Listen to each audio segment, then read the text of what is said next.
There are also big plans for the rest of the Pool 6 property. As we first told you on yesterday's News Hour, the Community Economic Development Commission has released its long-awaited best use study for the area. We spoke with the head of the CEDC today about those waterfront lands, which have been waiting nearly 25 years to be developed. Jonathan Wilson reports. It was in December of 2000 that the old Pool 6 grain elevator was demolished, clearing the way for some major economic activity for the city. The plans at that time were for the so-called portside development, with rows of waterfront condos and other amenities, but that proposal quickly fizzled. Since then, the Pool 6 property has been slowly rehabilitated while the city looked at how to best use the space. The CEDC study looked at market opportunities for the entire property and the tugboat basin and proposes 1 or 2 new hotels, a Nordic spa, and 2 to 5 condos or apartments containing commercial space. Yeah, so the study took a look at a number of different scenarios of placements of different opportunities, and really what was recommended within it is that there is definitely an opportunity for further residential development. There's opportunity for further hotel development with the inclusion of a Nordic spa, potential for a conference center, as well as commercial development as part of the residential development.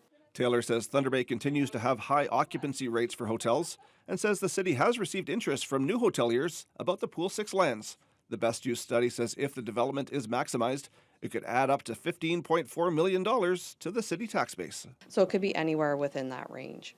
Hopefully we'll see something on the higher side. Meanwhile, the Pool 6 dock has been used by visiting cruise ships and the Thunder Bay Transportation Museum with its Alexander Henry icebreaker.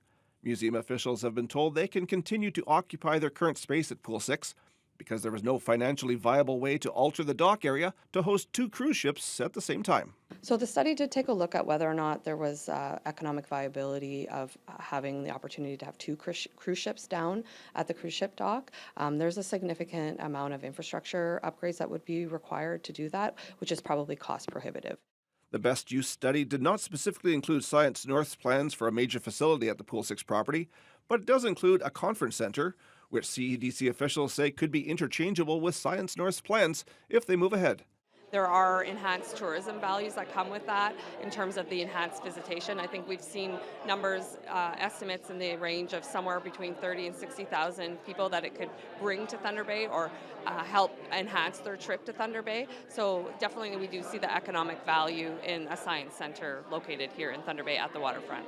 The best use study will now be used by the city's waterfront committee as it plans the next steps for the Pool 6 and Tugboat Basin property. Jonathan Wilson, TBT News.